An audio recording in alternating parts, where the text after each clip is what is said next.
서울의 한강공원은 저녁 무렵이면 언제나 활기로 가득했다. 아이들이 자전거를 타며 웃음소리를 내고 연인들이 치킨과 맥주를 들고 돗자리에 앉아 있었다. 버스커들의 기타 소리가 강바람에 실려 퍼지고 떡볶이와 호떡 냄새가 공기 중에 달콤하게 번졌다. 공원 한쪽 구석, 사람들의 시선이 닿지 않는 벤치에 최진우가 앉아 있었다. 수천만 원짜리 정장과 명품 시계, 그리고 무릎 위에 놓인 최신형 스마트폰. 하지만 그의 표정은 이 모든 것들과 태조적으로 공허했다. 옆에는 휠체어에 앉은 9살 딸 수아가 있었다. 아이는 낡은 토끼 인형을 꼭 안고 있었다. 수아의 눈은 여전히 또렷하고 아름다웠지만 그 안에는 더 이상 뛰어다니는 꿈을 꾸지 않는 아이만이 가질 수 있는 체념이 스며 있었다. 2년 전 그 끔찍한 교통사고 이후 진우는 온갖 방법을 다 써봤다. 강남의 유명한 대학병원들, 미국과 독일의 재활센터까지. 하지만 의사들의 답은 항상 같았다. 최 회장님, 현실을 받아들이셔야 합니다. 수아야는 다시 걸을 수 없습니다. 그 말을 들을 때마다 진우의 가슴은 찢어지는 것 같았다. 대한민국에서 손꼽히는 재벌 중 하나인데 딸아이가 다시 걸을 수 있게 해주는 것조차 돈으로 살 수 없다니. 아빠, 집에 가요. 수아의 조용한 목소리가 진우의 생각을 깨뜨렸다. 그래, 공주야. 가자. 바로 그때였다. 분수대 근처에서 한 아이가 그들을 바라보고 있었다. 10살 정도로 보이는 남자아이였는데 낡은 옷을 입고 맨발로 서 있었다. 하지만 그 아이의 눈에는 또래와는 다른 어른스러운 깊이가 있었다. 아이는 조심스럽게 다가왔다. 진우는 본능적으로 경계했다. 돈을 구걸하거나 휴지를 팔려는 아이들을 자주 봤기 때문이다. 하지만 그 아이는 손을 내밀지도 뭔가를 팔려고 하지도 않았다. 대신 진우 앞에 당당히 서서 또렷한 목소리로 말했다. 아저씨, 제가 따님을 다시 걷게 해드릴 수 있어요. 순간 세상이 조용해진 것 같았다. 한강의 물소리도 사람들의 웃음소리도 모든 것이 멈춘 듯했다. 진우는 아이를 쳐다봤다. 분노와 당황, 그리고 희미한 호기심이 뒤섞인 표정이었다. 뭐라고? 제가 따님을 다시 걷게 해드릴 수 있다고 했어요. 아이는 더욱 자신 있게 말했다. 기회만 주신다면요. 수아가 눈을 크게 뜨며 아이를 바라봤다. 마치 마법의 주문을 들은 것처럼.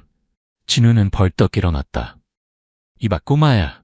너 내가 지금까지 얼마나 많은 사람들한테 속았는지 아니? 의사들, 치료사들, 각종 센터들이 모두 같은 말을 했어. 그런데 너 신발도 안 신은 떠돌이가 뭘 할 수 있다는 거야? 하지만 아이는 물러서지 않았다.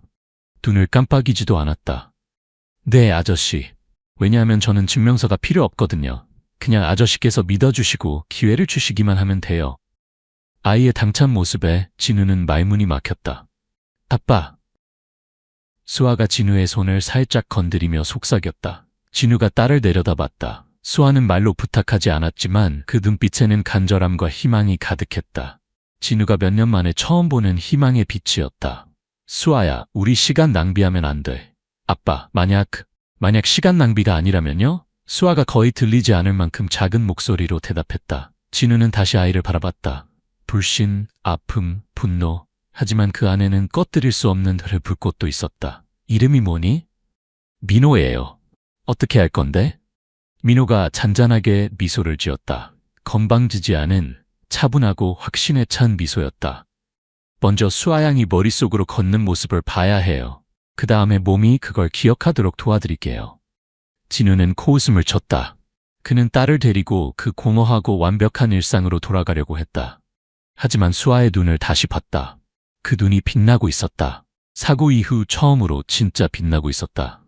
그 순간 진우는 깨달았다. 중요한 건 민호의 약속만이 아니라 그 아이가 딸에게 심어준 희망의 불꽃이었다. 진우는 한숨을 쉬며 머리를 긁었다. 1시간만 주겠다, 민호야. 민호는 두려움도 의심도 없이 고개를 끄덕였다. 마치 평생 이 순간을 기다려온 것처럼. 한강공원의 조용한 구석, 자칸다 나무 그늘 아래에서 기적이 시작됐다. 진우는 팔짱을 끼고 찌푸린 얼굴로 서 있었고 수아는 여전히 휠체어에 앉아 있었다. 민호는 바닥에서 나뭇가지들을 주워 모으고 작은 돌멩이들을 선처럼 배치했다. 그리고 낡은 천가방을 신성한 보자기처럼 펼쳤다. 그의 움직임은 차분하고 의식적이었다. 이게 뭐야? 거리 마술이라도 보여주려는 거야? 진우가 조급하게 말했다. 민호는 대답하지 않고 조용히 작업을 계속했다. 수아는 매혹된 듯 민호의 모든 움직임을 지켜봤다. 마치 아버지가 볼 수 없는 뭔가를 이해하고 있는 것 같았다. 민호가 수아에게 다가와 무릎을 꿇고 앉았다. 지금 어디가 아파요? 아니요. 그냥 아무것도 못 느껴요. 만져도 모르겠어요. 그걸 바꿀 수 있어요. 민호가 말했다. 진우가 팔짱을 끼며 비웃었다. 이제 의사 흉내까지 내는 거야? 민호가 진우를 똑바로 쳐다봤다. 아니요. 하지만 저는 많이 배웠어요. 저를 가르쳐준 분이 계세요. 병원 근처 빈터에서 함께 살았거든요. 그분은 의사였어요. 비록 아무도 믿지 않았지만요. 진우는 말을 멈췄다. 이 아이가 사기꾼인지 아니면 정말 다른 뭔가인지 확신할 수 없었다. 민호가 주머니에서 매끄러운 검은 돌멩이를 꺼내 수아에게 건넸다. 이걸 꽉 잡고 있어요. 걸었던 순간을 기억해봐요. 행복했던 순간, 자유로웠던 순간을요. 수아가 눈을 감았다. 진우가 한 걸음 앞으로 나섰다. 이게 뭐야? 게임이야? 아니요. 민호가 조용히 대답했다. 이게 첫 번째 단계예요. 다리가 아니라 마음에서 시작하는 거예요. 조용함이 찾아왔다. 민호가 수아 맞은편에 앉아 그도 눈을 감았다. 진우는 긴장한 얼굴로 시선을 뗄 수 없었다. 몇 분이 흘렀다. 민호가 아주 작은 목소리로 속삭이기 시작했다. 지금 공원에 있어요. 바람이 불고 머리카락이 날려요. 풀을 느껴봐요. 발이 땅에 닿는 걸 느껴봐요. 뛰고 점프하고 살아있는 걸 느껴봐요. 수아의 눈에 눈물이 맺혔다. 슬픔의 눈물이 아니라 기억이 돌아오는 눈물이었다. 비록 움직이지 않지만 몸이 날아다니는 게 어떤 건지 기억하고 있었다. 어떻게 이런 걸 할 수 있어요? 수아가 속삭였다. 당신의 몸은 영혼이 믿는 것을 들어요.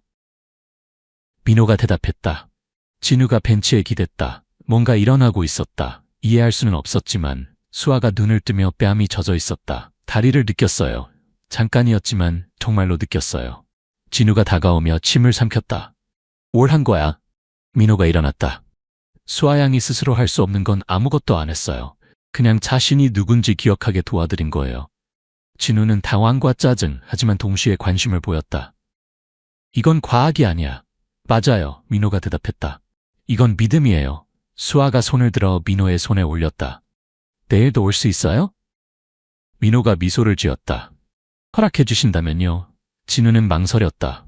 딸을 보고 민호를 보고 수아가 여전히 손가락 사이에 꼭 쥐고 있는 검은 돌멩이를 봤다. 그리고 한숨을 쉬었다.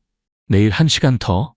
민호가 고개를 끄덕이고 몸을 굽혀 가방과 나뭇가지들을 주워 담았다. 그리고 맨발로 사람들 사이를 걸어 사라져갔다. 수아는 조용히 그를 바라봤다. 진우는 움직이지 않고 서 있었다. 왜 승낙했는지 몰랐다. 다만 그날 저녁 오랜만에 딸이 미소를 지었고 그것을 위해 돈을 낼 필요가 없었다는 것만 알았다. 그리고 그것은 무엇과도 바꿀 수 없이 소중했다. 진우는 새벽부터 컴퓨터 앞에 앉아 있었다. 커피는 차가워진 채 그대로 놓여 있었다. 이미 1시간째 경찰 기록, 병원 자료, 개인 데이터베이스를 뒤지고 있었다.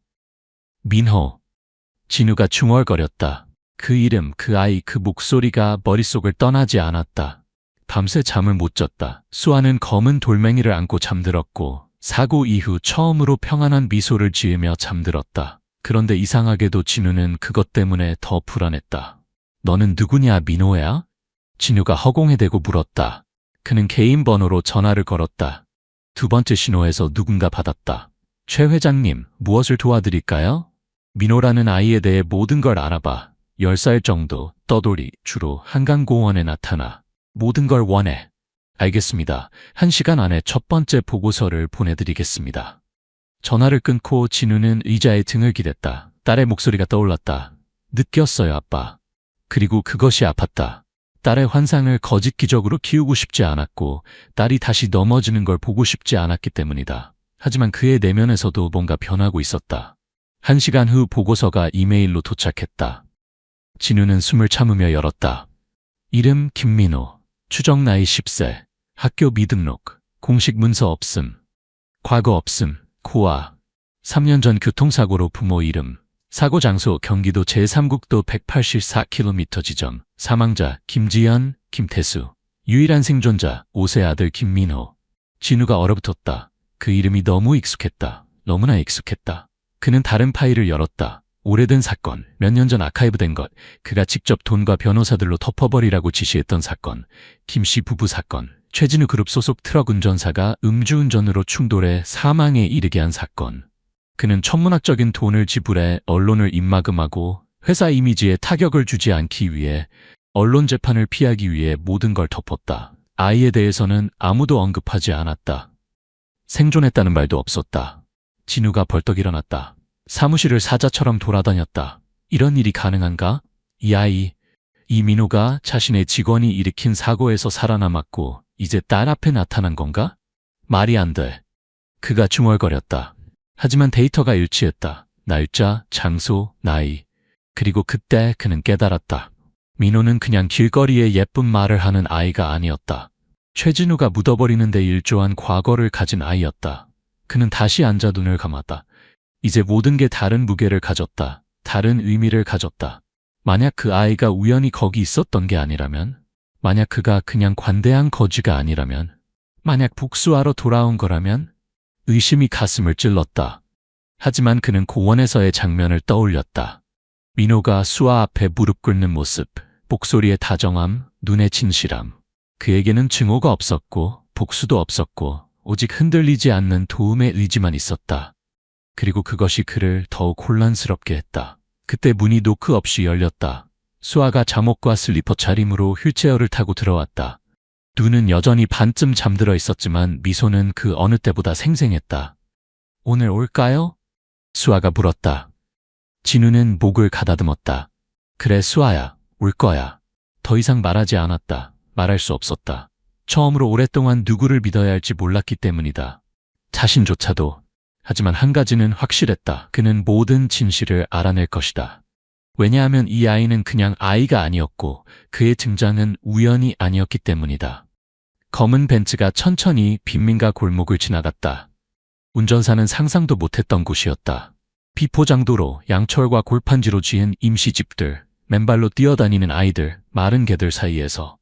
정말 여기서 내리실 건가요, 회장님? 운전사가 네 번째로 물었다. 진우는 대답하지 않고 창밖을 보며 찾고 있었다. 그러다가 발견했다. 시멘트 블록과 검은 비닐로 겨우 버티고 있는 집. 앞에는 손으로 쓴 간판이 있었다. 아밀카르 부스토스 의사. 무료 재활. 약속은 받지 않음. 감사만. 진우의 심장이 뛰었다. 민호가 언급한 그 이름이었다. 그는 차에서 내렸다. 여기서 기다려. 삐걱거리는 문을 밀고 들어갔다. 유칼립투스와 의료용 알코올 냄새가 방을 가득 채웠다. 나무 침대, 벽에 걸린 목발 한 쌍, 액자에 든 오래된 환자들 사진들이 있었다. 아이들, 노인들 모두 웃고 있었다. 안쪽에서 쉰 목소리가 들렸다. 의사를 찾는 거야? 기적을 찾는 거야? 진우가 돌아봤다. 흰 수염과 움푹 들어간 눈을 가진 노인이 대나무 지팡이에 의지해 뒷방에서 절뚝거리며 나왔다. 아밀카르 부스토스 의사시죠? 진우가 말했다. 당신과 얘기하고 싶습니다. 당신이 최진우군요. 재벌이 그 자리에 얼어붙었다. 어떻게 아시죠? 노인이 아이러니 없이 미소를 지었다. 민호가 조만간 당신이 저를 찾아올 거라고 했어요. 진우는 조용히 그를 바라봤다. 어디서 시작해야 할지 몰랐다. 그 아이가 누군지 알아야겠어요. 민호 말이에요. 어디서 하는 법을 배웠는지, 왜 제 딸에게 왔는지, 뭘 찾는 건지. 아밀카르가 침대로 다가가 힘들게 앉았다. 민호는 아무것도 찾지 않아요. 명성도와 돈도 원하지 않죠. 그가 하는 일은 자신이 그것을 겪었고 누군가가 한때 그를 믿어줬기 때문에 하는 거예요. 진우가 눈을 깜빡이지 않고 그를 바라봤다. 당신이 그를 구했나요? 아니요. 그가 스스로를 구했어요. 저는 그냥 길을 보여줬을 뿐이죠. 아밀카르가 낡은 공책을 가져와 침대에 놓았다. 진우에게 내밀었다. 여기 제 기록이 있어요. 그가 저에게 왔을 때 3년 전 사고 후에 말이에요. 진우가 공책을 열었다. 페이지마다 떨리는 글씨, 해부학적 그림, 운동도표, 개별적인 생각들로 가득했다. 아이가 말을 안 해요. 그냥 바라보기만 하고 다리에 매달려요. 느끼지도 못하면서. 23일째, 민호가 왼쪽 다리 발가락을 움직였어요. 우리 둘 다 울었어요. 67일째, 그가 제가 모르던 것까지 가르쳐줬어요. 그에게는 다른 마음이 있어요. 다른 곳에서 몸을 받아들여요. 진우가 침을 삼키며 천천히 페이지를 넘겼다. 마치 성서를 읽는 것 같았다. 그도 휠체어에 있었군요. 네. 아밀카르가 대답했다. 그리고 어른들도 거의 갖지 못한 힘으로 그것을 극복했어요. 기적이어서가 아니라 포기하지 않았기 때문이에요. 다시 뛰고 싶었기 때문이에요. 아밀카르가 잠시 멈추며 정확한 단어를 찾았다. 자신의 이야기가 여기서 끝나는 걸 받아들이기를 거부했기 때문이에요. 진우가 조심스럽게 공책을 닫았다. 그의 내면에서 뭔가 금이 가기 시작했다. 죄책감이나 두려움이 아니었다. 다른 것이었다. 아마도 감탄이었다. 왜 다른 사람들을 도와요? 노인이 다정함으로 그를 바라봤다. 사람이 정말로 치유되면 다른 사람의 고통을 보고 무관심할 수 없어요. 침묵이 찾아왔다. 먼 개 짖는 소리와 양철 지붕을 두드리는 바람 소리만 들렸다. 제 딸이 그 덕분에 다시 웃어요. 진우가 조용히 말했다. 하지만 저는 그 아이를 실망시켰어요. 제 회사 때문에 살아남은 거예요. 그는 아밀카르에게 직접 물었다. 이제 그것으로 뭘 할 건가요? 진우는 대답할 수 없었다. 오랫동안 처음으로 해결책도 변명도 전략도 없었기 때문이다. 30분 후 그는 여전히 공책을 손에 들고 집을 나왔다. 세상이 조금 달라 보였다. 모퉁이에서 나무들 사이에서 누군가 그를 지켜보고 있었다. 민호가 조용히 서서 그냥 바라보고 있었다. 마치 자신의 이야기가 더 이상 비밀이 아니라는 걸 알고 있는 것처럼. 진우가 그를 봤다. 그들의 시선이 잠깐 마주쳤다. 아이가 부드럽게 고개를 끄덕이더니 그림자 속으로 사라졌다. 그 순간 진우는 깨달았다. 자신이 빚을 지고 있다는 것을. 법에게가 아니라, 언론에게가 아니라, 사회에게가 아니라 이 아이와 자신의 딸에게. 왜냐하면 민호가 제안하는 것은 단순한 치유의 약속이 아니라 훨씬 더 복잡한 것, 바로 두 번째 기회였기 때문이다. 민호는 빈민가 골목을 걸었다. 모든 돌멩이, 모든 균열, 모든 그림자를 아는 것처럼 잠든 개를 지나치고 탁한 물웅덩이를 뛰어넘어 마른 나무 앞에서 멈췄다. 나무 밑동에 마른 잎사귀 아래 숨겨져 있던 그가 묻어둔 것이 있었다. 물을 끓고 조심스럽게 흙을 파내어 시간에 다른 작은 나무 상자를 꺼냈다. 상자를 열었다. 안에는 몇 가지 물건들이 있었다. 구겨진 사진, 플라스틱 메달, 크레용으로 쓴 쪽지, 그리고 민호라는 이름이 적힌 아이 팔찌. 그것들을 보며 그의 눈에 억눌린 빛이 차올랐다. 혼자 안으로 우는 법을 배운 사람들만이 아는 그런 빛. 3년 전 화요일 오후 7시 14분 차는 3번 국도를 달리고 있었다. 어머니 지연이 자장가를 부르며 뒷좌석에서 공룡 인형을 안고 잠든 민호의 머리를 쓰다듬고 있었다. 아직 멀어? 아빠? 한쪽 눈만 뜨며 졸린 목소리로 물었다. 30분이면 돼, 챔피언. 아버지 태수가 백미러로 아들을 보며 웃었다. 깨어나면 집에 도착해 있을 거야. 하지만 그들은 다시는 그 집을 보지 못했다. 맞은편 차선에서 배송 트럭이 지그재그로 그들의 차선으로 돌진했다. 전조등도 없이, 조종도 없이, 경고도 없이. 충돌은 참혹했다. 모든 게 공중으로 날아갔다. 유리창, 가방, 몸, 억눌린 비명, 그리고 어둠.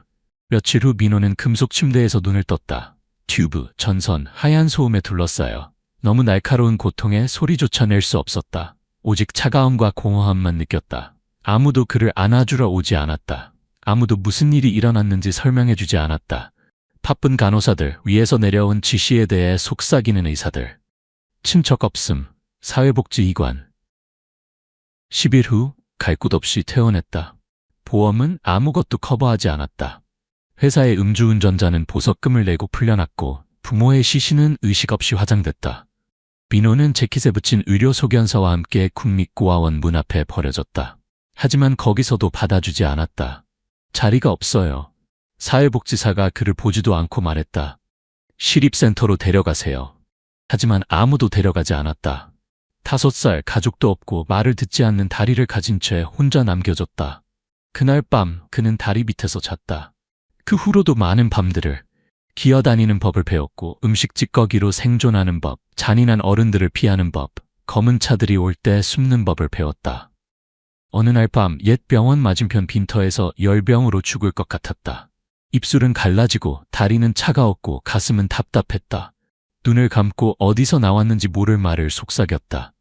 엄마, 혼자 두지 마세요. 그때 그가 나타났다. 아밀카르. 다른 세계에서 온 것 같은 노인. 하얀 수염, 손에 지팡이, 허브와 알코올 냄새. 여기서 죽고 싶니? 아니면 다시 날아다니는 법을 배우고 싶니? 그가 직설적으로 말했다. 민호는 그게 현실인지 확신할 수 없었지만 고개를 끄덕였다. 그렇게 모든 게 시작됐다. 몇 달 동안 그들은 그 빈터에서 살았다. 아밀카르는 그에게 발가락을 하나씩 움직이는 법을 가르쳤고 뇌와 근육 사이의 연결을 시각화하는 법을 설명했고 석양의 해부학 책을 읽어주며 뜨거운 돌멩이를 손바닥에 올리고 명상하는 법을 가르쳤다. 너의 몸은 집이야. 그가 말했다. 지금은 부서졌지만 인내심을 갖고 듣는 법을 배우면 어떻게 회복하는지 보여줄 거야. 민호는 매일 밤 고통과 배고픔, 두려움으로 울었지만 매일 아침 다시 시작했다.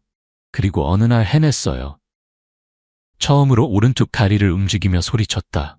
노인이 함께 울었고 그때 민호에게 항상 가지고 다니는 매끄러운 검은 랭이를 선물했다.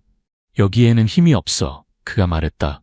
하지만 이걸 칠 때마다 네가 누구인지 서 있기 위해 무엇을 했는지 기억해. 2년이 지났다.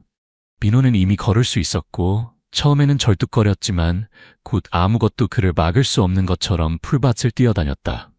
그러던 어느 평범한 날 그가 아밀카르에게 말했다. 이제 저도 다른 사람들을 돕고 싶어요. 선생님이 저를 도와주신 것처럼. 포기하는 사람을 볼 때마다 그는 다가갔다. 마법을 제한하지 않고 오직 믿음만. 한때 자신에게 주어진 그 믿음을. 그렇게 계획 없이 아름다운 공원에서 휠체어에 앉은 소녀 앞에 서게 됐고 그녀의 눈에서 한때 자신이 경험했던 것과 같은 슬픔을 알아봤다. 현재로 돌아와 민호는 기억이 담긴 상자를 닫고 옆구리에 껴안으며 하늘을 올려다봤다. 그에게는 아무것도 없었다. 아무것도 기대하지 않았지만 어떤 이유로 운명이 자신을 이 소녀에게 이끌었다는 걸 알았다. 그리고 이번에는 그녀가 넘어지도록 내버려두지 않을 것이다. 한강공원이 바뀌었다. 토요일의 소음이 절정에 달했다. 가족들이 산책하고 길거리 상인들과 거리 예술가들이 빠른 초상화를 그렸다. 하지만 더 조용한 구석에서 모든 것이 시작된 그 자칸다 나무 아래에선 시간이 멈춘 것 같았다. 수아가 휠체어에 앉아 검은 돌멩이를 꽉 쥐고 있었다. 그녀 앞에서 민호는 땅의 나뭇가지와 돌멩이로 새로운 원들을 그리고 있었다. 그는 또한 낡은 나무 판자 2개, 오래된 밧줄 2개, 신문지에 쌓인 꾸러미를 가져왔다. 진우는 몇 미터 떨어진 곳에서 지켜보고 있었다. 비싼 정장을 완벽하게 차려입었지만 불안함을 숨길 수 없었다. 민호가 고개를 들었다. 준비됐어요. 수아가 긴장과 흥분이 섞인 채로 고개를 끄덕였다. 아이가 꾸러미를 뜯었다. 안에는 손수 만든 보조기들이 있었다. 나무 판자를 낡은 천으로 감싸고 천끈으로 만든 것들. 전통적인 물리치료사가 승인할 만한 것은 아니었지만 열심히 정확하게 만들어진 것들이었다. 이게 뭐야? 진우가 가까이 오며 투덜거렸다. 이건 쓰레기야. 내 딸한테 길거리 실험이 필요한 게 아니야. 민호는 움직이지 않고 차분히 고개를 들었다. 수아 양에게는 비싼 도구가 필요한 게 아니에요. 다시 움직일 수 있다고 믿는 게 필요해요. 그리고 그건 없는 것이 아니라 있는 것에서 시작돼요. 진우가 주먹을 쥐었다. 딸을 데리고 멸균된 클리닉으로 유명한 의사들에게 둘러싸인 곳으로 돌아가고 싶었다. 하지만 딸의 표정을 봤다. 수아는 두려워하거나 의심스러워하지 않았다. 그녀는 살아있어 보였다. 오랫동안 처음으로 진짜 살아있어 보였다. 그는 패배감으로 한숨을 쉬었다.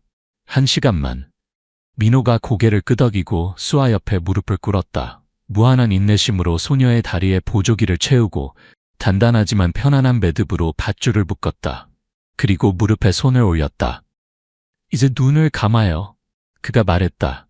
압력을 느껴봐요. 다리가 말을 안 듣는다고 생각하지 마요. 아직 거기 있는 힘을 생각해봐요. 땅 아래 씨앗처럼 잠들어 있는 힘을. 수아가 말을 들었다. 작은 얼굴이 집중으로 찌푸려졌다. 바람이 주변의 마른 잎들을 흔들었다. 도시, 소음, 모든 것이 사라지는 것 같았다. 서 있다고 상상해봐요. 민호가 속삭였다. 땅이 당신을 받쳐주고 당신의 다리가 다시 세상에 닿고 싶어 한다고. 진우는 이 모든 것을 의심의 눈으로 바라봤다. 이 아이가 뭘 하고 있는 거지? 어떻게 이렇게 단순한 장면이 금으로 지불한 수년간의 치료보다 더 큰 힘을 가질 수 있지? 이제 어떻게 해요? 그가 건조한 목소리로 물었다. 이제 시도해보게 해줄게요. 민호가 대답했다. 천천히 민호가 수아의 다리를 앞으로 움직여 발을 땅에 단단히 놓았다. 그리고 양손을 내밀었다. 준비되면 그가 말했다. 몸 전체를 들어 올릴 필요 없어요. 그냥 다리로 밀어보세요. 수아가 민호의 손을 잡고 깊이 숨을 쉬며 밀었다. 처음에는 아무 일도 일어나지 않았다. 약한 떨림, 그리고 위축된 근육의 가벼운 진동. 진우가 앞으로 한 걸음 나아갔다. 수아가 다칠까봐 두려웠다. 하지만 그때 작은 움직임이 일어났다. 밀리미터, 허벅지의 실제 수축, 빛을 찾는 꽃처럼 몸을 살짝 들어올린 떨림. 수아 놀라며 눈을 떴다. 느꼈어요. 떨리는 목소리로 외쳤다. 아빠 느꼈어요. 진우가 침을 삼키며 말을 할 수 없었다. 민호는 미소를 지었지만 크게 기뻐하지 않았다. 처음부터 이런 결과를 기대했던 것처럼 그냥 고개를 끄덕였다. 이건 시작이에요. 그가 말했다. 내일 뛸 수는 없겠지만 이제 부러지지 않았다는 걸 알죠. 잠들어 있는 거고 우리가 깨울 수 있어요. 수아가 울었지만 희망의 눈물, 부활의 눈물이었다. 진우가 그들 옆에 무릎을 꿇었다. 오랫동안 처음으로 두려움 없이 딸의 다리를 만졌다. 자랑스러워. 그가 속삭였다. 수아가 설렘으로 그를 바라봤고 순간 고원도, 돈도, 과거도 모든 것이 사라졌다. 부자가 되었지만 패배한 남자, 용감한 소녀, 그리고 보이지 않기를 거부하는 떠돌이 소년, 그들 셋만 남았다. 하지만 공원의 모든 시선이 다정한 것은 아니었다. 몇 미터 떨어진 곳에서 고급 레스토랑 구역의 경비원이 그들을 경멸의 눈으로 바라보고 있었다. 그는 민호를 보며 찌푸렸다. 맨발에 더럽고 가난한, 잘 차려입은 소녀를 만지고 있는 무전기를 꺼내 중얼거렸다. 여기 불황아가 구역에서 미성년자를 괴롭히고 있습니다. 개입하겠습니다. 그렇게 민호가 수아에게 생명의 불꽃을 지피고 있는 동안 편견의 그림자가 그것을 끄려고 다가오고 있었다. 경비원의 목소리가 가장 친밀한 순간을 날카롭게 잘랐다. 야, 너 그 아이한테서 당장 떨어져. 민호가 차분히 돌아봤다. 수아의 손을 놓지 않은 채로 진우가 즉시 일어났다. 경비원이 권위적인 모습으로 빠르게 걸어왔다.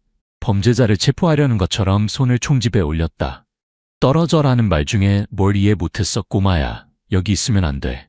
그를 건드리지 마세요. 수아가 아버지조차 놀랄 만큼 단호한 목소리로 말했다. 아가씨, 괜찮나요? 이 애가 뭔가 강요하고 있나요? 아니요, 그는 저를 도와주고 있어요. 가세요.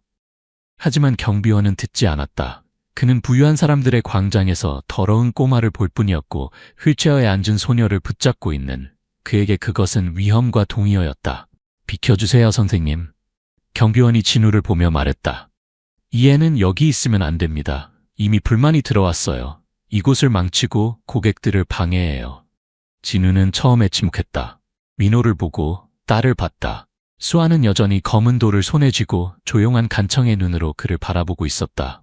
아픈 소녀의 간청만이 아니라 오랫동안 처음으로 눈물 없이 뭔가를 부탁하는 딸의 간청이었다. 오직 희망만으로. 이 아이는 진우가 마침내 확고하고 차분한 목소리로 말했다.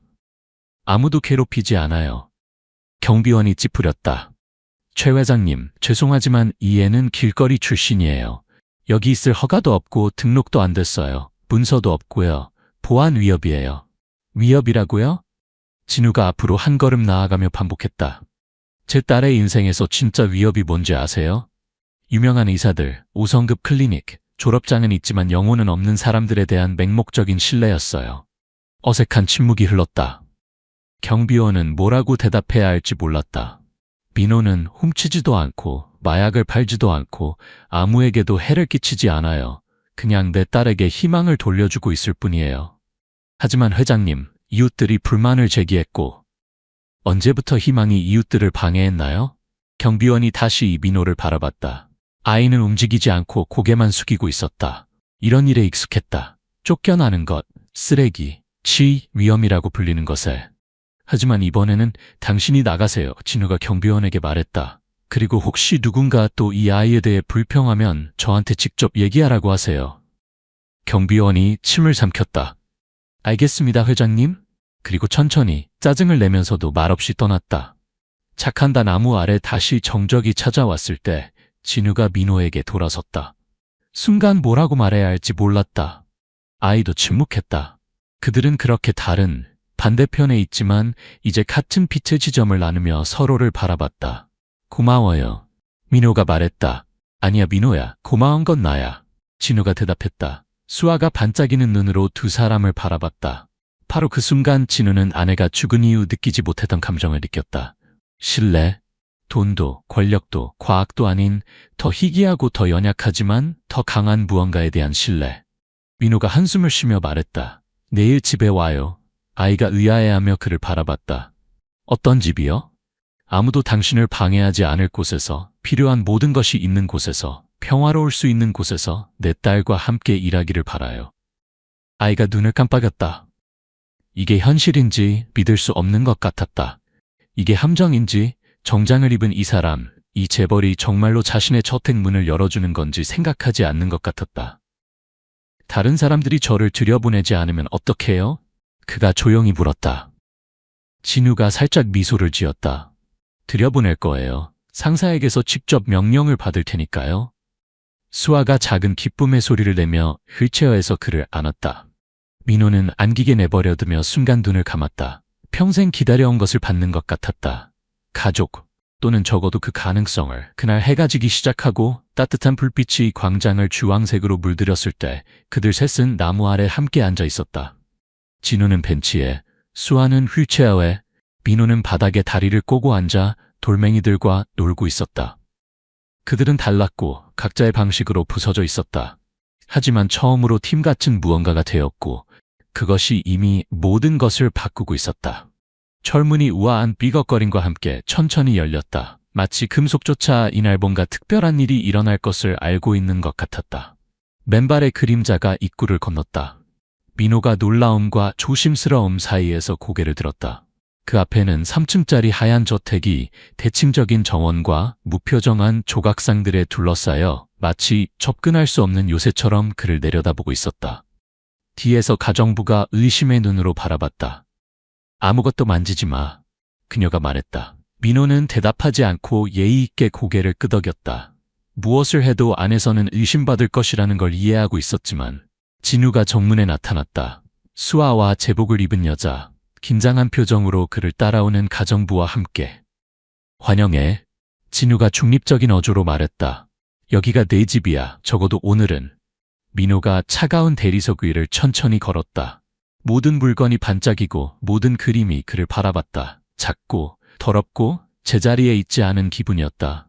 하지만 수아가 휠체어에서 그에게 미소를 지어주자 그 모든 것이 사라졌다. 그녀가 그를 기다리고 있었고 그것으로 충분했다. 온실에 자리를 준비해뒀어. 진우가 말했다. 거기는 빛도 있고 공간도 격리되어 있고 부러질 만한 가구도 많지 않아. 암시는 분명했다. 민호는 무시했다. 온실에 들어갔을 때 햇빛이 높은 유리창을 통해 들어왔고 이국적인 식물들이 공기를 축축한 흙과 살아있는 꽃 냄새로 채웠다. 완벽한 장소, 거의 마법적인. 시작해도 될까요? 수아가 조급하게 물었다. 네. 민호가 대답했다. 하지만 오늘은 다른 걸 할 거예요. 그는 작은 가방에서 밧줄, 천으로 만든 공, 손으로 만든 접이식 판자를 꺼냈다. 오래된 나무로 만든 미니 스케이트보드 같은 것이었다. 이게 뭐야? 진우가 눈살을 찌푸리며 물었다. 도구예요. 민호가 말했다. 예쁘지는 않지만 작동해요. 문가의 가정부가 참지 못하고 말했다. 정말 이런 상태로 아가씨와 놀게 하실 건가요? 진우가 차가운 시선으로 그녀를 돌아봤다. 안나씨, 할 말이 있으시면 오늘 쉬세요. 여자가 고개를 숙였다. 죄송합니다, 회장님. 민호는 아무 말도 하지 않았다. 속삭임과 시선에 익숙했다. 수아에게 집중했다. 오늘은 놀 거예요. 그가 말했다. 당신의 몸이 이걸 전투로 받아들이는 걸 그만둬야 해요. 즐기기 시작해야 해요. 그는 수아가 즉석 판자 위에 서도록 도왔고 다리를 부드럽게 밧줄로 묶은 다음 공을 건넸다. 오른쪽 다리로 밀어보세요. 제자리에서 움직이지 않아도 괜찮아요. 그냥 시도해보세요. 수아가 이를 악물고 집중하며 다리를 들어 밀었다. 공이 몇 센티미터밖에 움직이지 않았지만 움직였다. 할 수 있었어요. 거의 소리 없이 말했다. 물론이죠. 민호가 대답했다. 이제 다른 다리로요. 그렇게 1시간 동안 계속 놀고 웃고 다시 시도했다. 작은 움직임 하나하나가 승리였고 넘어질 때마다 교훈이었다. 2층 창문에서 직원 중 한 명이 찌푸린 얼굴로 모든 것을 지켜보고 있었다. 저 애가 여기 있으면 안 돼. 그녀가 집사에게 중얼거렸다. 최 회장님이 왜 허락하는지 모르겠어. 아래에서 수아가 자신을 중심으로 작은 회전을 하고 있었다. 아직 걷지는 못했지만 균형과 힘이 깨어나기 시작했다. 민호야. 수아가 물었다. 어떻게 이런 걸 다 알아? 아이가 대답하기 전에 생각했다. 저도 다리를 다시 느끼는 법을 배워야 했거든요. 고통과 놀고 모든 것이 저를 실망시킬 때 제 몸을 믿는 법을요. 진우가 온실 구석에서 그 말을 들었다. 방해하지도 않고 아무 말도 하지 않고 그냥 지켜봤다. 내면에서는 뭔가 이해할 수 없는 감정을 느꼈다. 감탄, 부끄러움, 감사. 아마도 모든 것 함께. 끝났을 때 수아는 온통 땀투성이었지만 행복했다. 내일 계속할 수 있어요? 네. 민호가 대답했다. 하지만 오늘 밤 꿈에서 이미 할 수 있었던 걸 보고 믿을 거예요. 그것도 일의 일부니까요. 떠나기 전에 진우가 다가와 손을 내밀었다. 저녁 먹고 갈래? 민호가 놀라며 바라봤다. 저와 함께요? 그래, 우리와 함께. 아이가 망설였다. 방해가 안 될까요? 방해가 되게 해. 넌 이미 네 자리를 얻었어.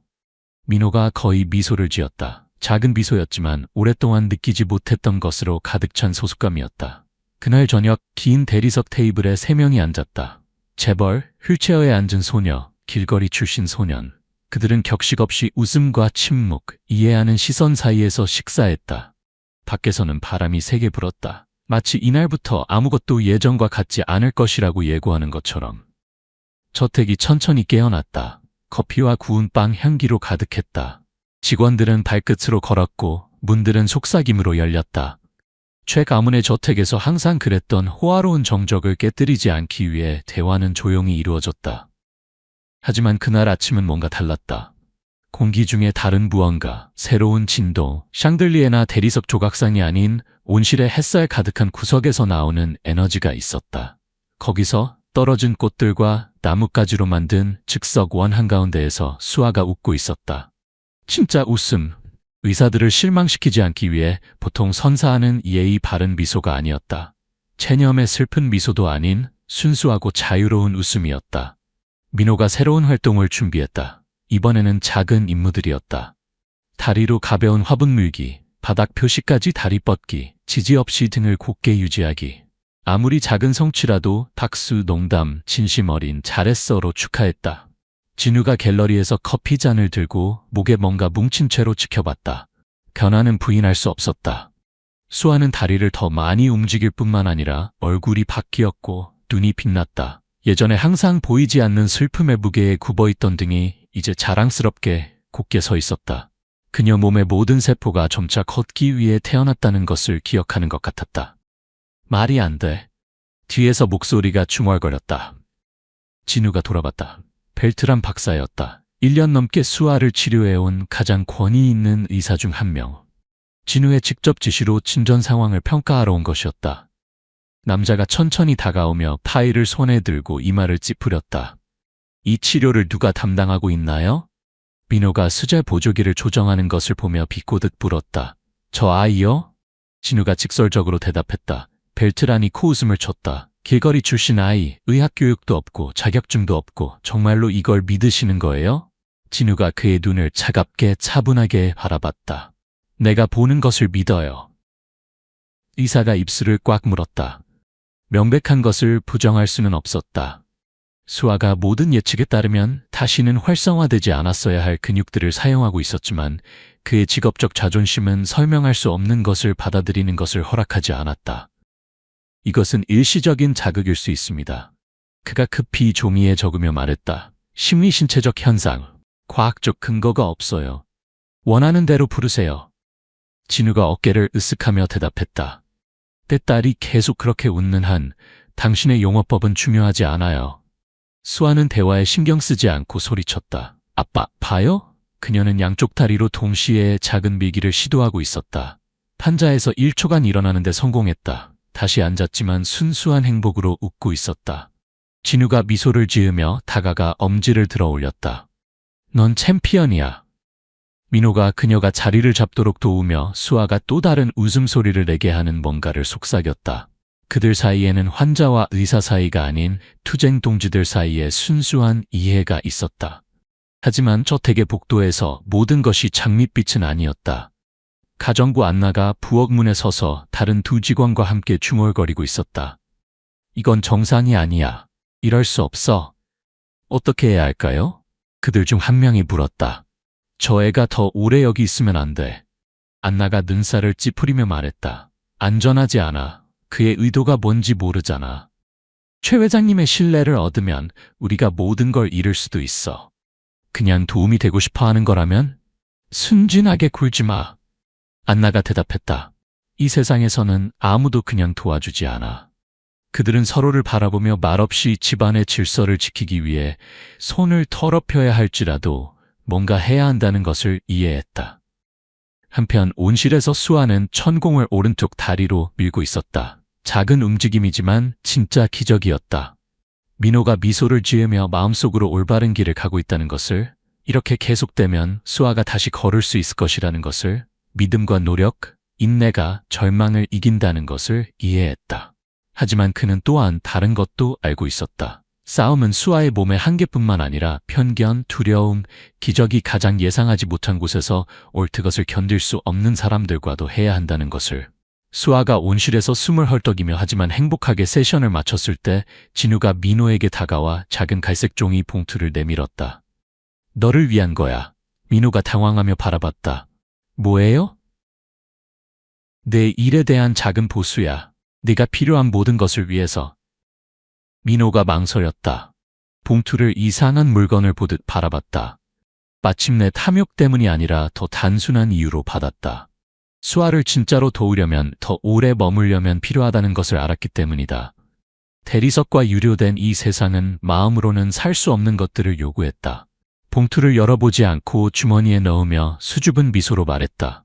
고맙습니다. 진우가 그의 어깨에 손을 얹었다. 작은 제스처였지만 민호에겐 어떤 봉투보다 더 의미가 있었다. 그날 해가 저택의 황금빛 창문 너머로 지기 시작했을 때 민호는 그에게 배정된 하인 방으로 걸어갔다. 혼자, 조용히, 하지만 가족을 잃은 이후 느끼지 못했던 것으로 가득 찬 마음으로, 희망으로. 다음날 아침 비가 저택의 창문들을 끈질기게 두드렸다. 회색 하늘이 정원을 덮었다. 마치 전조처럼. 새들의 노래는 사라지고 차가운 물소리로 대체됐다. 진우가 화장실 거울 앞에 서 있었다. 면도하지 않은 채 정신없는 시선으로 잠을 제대로 못 잤다. 뭔가 가슴을 눌렀다. 물리적이 아니라 미묘한 불안, 전날 밤부터 그를 괴롭힌 의심이었다. 민호, 그 아이, 딸의 맹목적인 믿음. 진저는 분명 실제였지만 동시에 취약하고 변덕스러웠다. 만약 모든 것이 무너진다면? 만약 수아가 더 나빠진다면 문제는 민호가 하는 것이 아니라 그가 불러일으키는 환상이었다.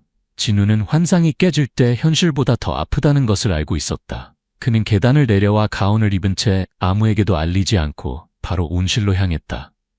문에서 목소리들, 웃음소리를 들었다. 수아가 식물 근처에 설치된 난간을 붙잡고 의자에서 일어나려고 시도하고 있었다. 민호가 격려하고 있었다. 조금 더. 거의 다 왔어요. 아야, 아파요. 그녀가 불평 없이 하지만 기쁘게 말했다. 진우가 애정과 두려움으로 그녀를 바라봤다. 그녀 눈의 그 빛, 그 확신. 만약 그녀가 넘어진다면, 민호가 실망시킨다면 누가 조각들을 주워 모을 것인가? 그는 보이지 않게 돌아서서 식당으로 돌아갔다. 안나 가정부가 뜨거운 커피 한 잔을 들고 기다리고 있었다. 최 회장님, 말씀드릴 게 있어서요. 진우가 고개를 끄겼다. 정중히 말씀드리지만 집안에 불안감이 있습니다. 직원들이 두려워해요. 저 애는 이방인이에요. 어디서 왔는지 모르죠. 문서도 없고요. 만약 뭔가 훔치거나 해를 끼친다면? 진우가 눈살을 찌푸렸다. 누가 직접 불평했나요? 많은 사람들이요. 하지만 면전에서 말씀드리기를 두려워해요. 저 아이가 나타난 이후로 회장님이 변하셨어요. 예전 같지 않으세요. 진우가 컵을 탁자에 3개 놓았다. 맞아요. 나는 예전 같지 않아요. 왜냐하면 오랫동안 처음으로 내 딸이 심리학자가 억지로 시키지 않아도 웃고 있거든요. 그리고 저 아이, 당신이 이방인이라고 부르는 그 아이가 내가 유럽에서 데려온 모든 의사들보다 딸을 위해 더 많은 일을 해줬어요. 안나가 입술을 꽉 물었지만 떠나기 전에 돌처럼 한마디를 던졌다. 조심하세요, 회장님. 희망은 눈을 멀게 할 수 있어요. 모르는 사람을 믿으면 때로 매우 불쾌한 놀람을 받을 수 있어요. 그녀가 떠나며 방에 짙은 침묵을 남겼다. 진우가 꺼진 벽난로를 바라보며 그것을 느꼈다. 두려움. 되찾기 시작한 것을 잃을 두려움. 민호가 갑자기 사라질 두려움. 수아가 결국 다시 넘어질 두려움. 그날 저녁 세션이 끝났을 때 진우가 민호를 서재로 불러 맞은편에 앉히고 물 한 잔을 따라주었다. 솔직하게 말해줘. 진우가 직설적으로 말했다. 여기서 뭘 찾고 있니? 민호가 두려움 없이 그를 바라봤다. 수아를 도와드리고 싶어요. 그리고 덧붙였다. 다른 건 없어요. 필요하시면 떠나겠어요. 진우가 팔꿈치를 책상에 기댔다. 돈을 원하지 않니? 장학금이나 광고? 아니요. 민호가 차분히 대답했다. 저는 보이고 싶지 않아요. 그냥 수아가 걸었으면 좋겠어요. 재벌이 침을 삼켰다. 답이 너무 단순해서 아프게 찔렀다. 만약 안 된다면? 민호가 진지하게 바라봤다. 그럼 더 이상 할 수 없을 때까지 계속 시도할 거예요. 진우가 침묵했다. 내면엔 여전히 폭풍이 있었다. 믿고 싶으면서도 자신을 보호하고 싶었다. 때로는. 마침내 그가 말했다. 문제는 믿음이 없는 게 아니라 너무 많은 믿음이야. 나중에 깨지면 아무것도 남지 않으니까. 민호가 고개를 끄덕였다. 알아요. 그래서 기적을 약속하지 않아요. 있는 것으로만 일해요. 진우가 일어나 창가로 가서 수아가 밖에서 비가 오는 동안 운동하는 것을 지켜봤다. 그녀가 해낼 것 같니? 네. 민호가 망설임 없이 대답했다. 하지만 제가 치료해서가 아니라 포기하지 않기로 결정했기 때문이에요. 그들 사이에 침묵이 찾아왔다. 어색하지 않은 진실한 침묵이었다. 좋아! 진우가 말했다. 그럼 계속 오너라. 고맙지만 조심해. 모든 사람이 네가 머물기를 원하지는 않아. 민호가 고개를 끄덕였다. 익숙해요. 그날 밤 수아가 검은 돌을 꼭 안고 잠들어 있는 동안 진우는 집의 중앙복도를 홀로 걸었다. 모든 것이 빛나고 모든 것이 정돈되어 있었지만 뭔가 그를 불안하게 했다. 전체 저택이 보이지 않는 힘을 가진 길거리 출신 아이 앞에서 너무 취약해 보였다. 그리고 최진우는 결코 인정하고 싶지 않았던 것을 이해했다. 가장 사랑하는 것을 보호할 수 없다면 권력은 아무것도 아니라는 것을. 그리고 그 순간 그가 가장 사랑하는 것은 딸의 미소와 그것을 잃을 두려움이었다. 그것은 어떤 부보다도 강했다. 비가 마침내 그쳤지만 공기는 여전히 축축하고 무거웠다. 마치 세상이 아직 폭풍을 떨쳐내지 못한 것 같았다. 온실에서는 바람이 유리를 어루만지는 소리만 들렸다. 수아가 부드러운 깔개에 누워 있었다. 지쳤지만 행복했다. 민호가 그날의 마지막 운동 세트를 보여줬지만 그녀는 거의 버틸 수 없었다. 오늘은 여기까지예요. 그가 부드러운 목소리로 말했다. 몸이 말하면 들어야 해요. 몸이 조용해지기를 원하지 않으면 어떡해요? 그녀가 장난스러운 미소로 물었다. 그럼 내일 소리칠 거고 우리에겐 그게 필요하지 않아요.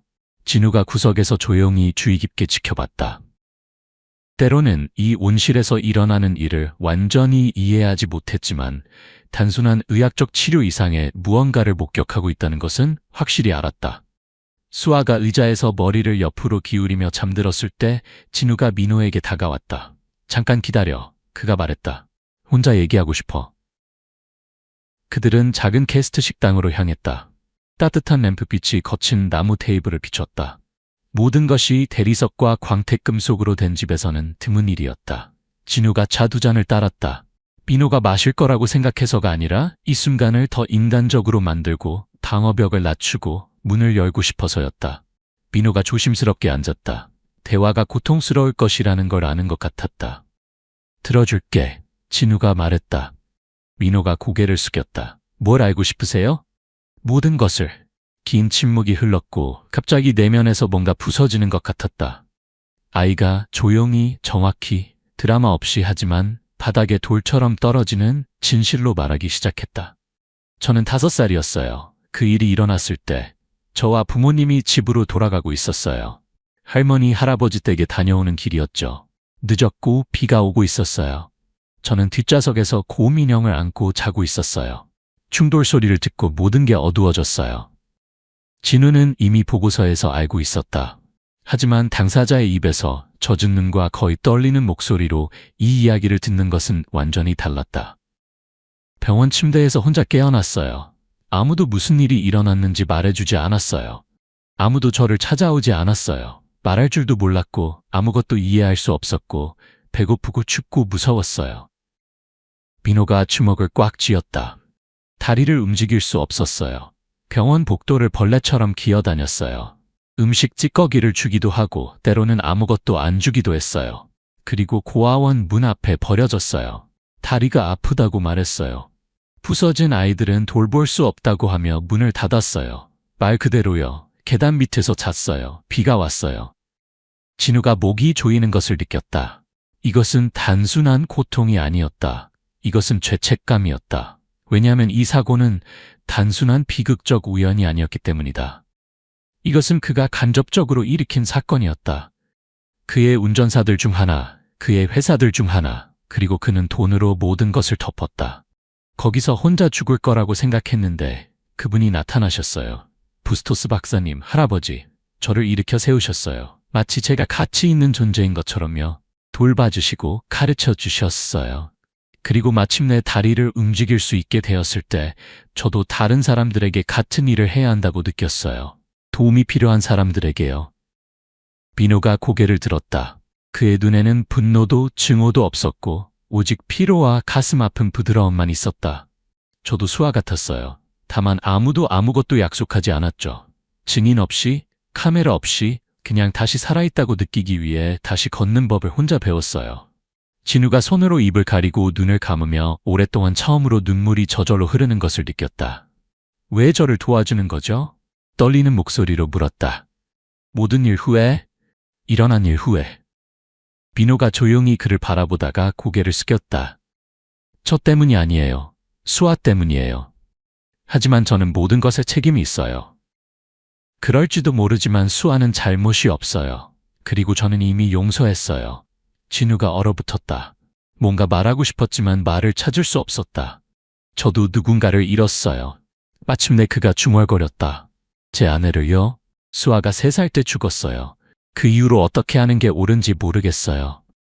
민호는 아무 말도 하지 않고 성숙하지 않은 성숙함으로 고개만 끄덕였다. 우리와 함께 살고 싶니?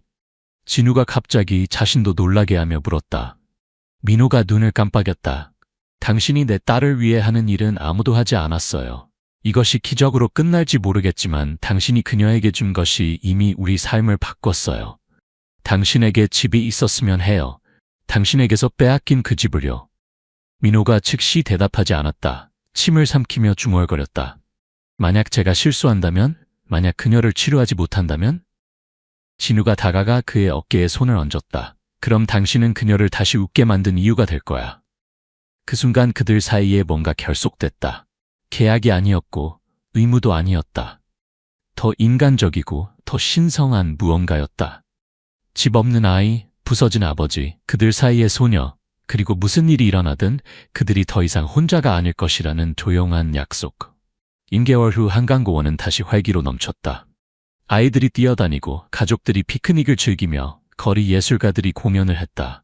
하지만 이번에는 그 자칸다 나무 아래에서 다른 장면이 펼쳐지고 있었다. 수아가 서 있었다. 혼자서 균형을 잡으며 미소를 지으며 그녀의 다리는 여전히 조금 떨렸지만 그녀는 서 있었다. 그리고 한 걸음을 내디뎠다. 그리고 또 한 걸음. 진우가 무릎을 꿇고 울고 있었다. 행복의 눈물을. 민호가 옆에 서서 자랑스러운 미소를 지으며 지켜봤다. 그의 주머니에는 공식 문서가 들어있었다. 김민호에서 최민호로의 입양 서류. 진우가 그날 아침 서명한 것이었다. 아빠, 민호야 봐요. 수아가 소리쳤다. 걷고 있어요. 그리고 그들을 향해 뛰어왔다. 아직 완벽하지는 않았지만 자유롭게, 기쁘게, 살아있게. 3사람이 한강 강변에서 껴안았다. 부자 아버지, 다시 걷게 된 소녀, 그리고 가족을 되찾은 소년. 각자 다른 방식으로 부서졌지만 함께 완전해진 사람들. 지나가는 사람들이 그들을 보며 미소를 지었다. 사랑의 힘과 절대 포기하지 않는 믿음을 보며 때로는 기적이 가장 예상하지 못한 곳에서 가장 순수한 마음에서 온다는 것을. 해가 한강 위로 지면서 그들은 여전히 거기 서 있었다. 더 이상 부자와 가난한 자가 아니라 단순히 가족이었다. 그리고 그것이 진정한 기적이었다.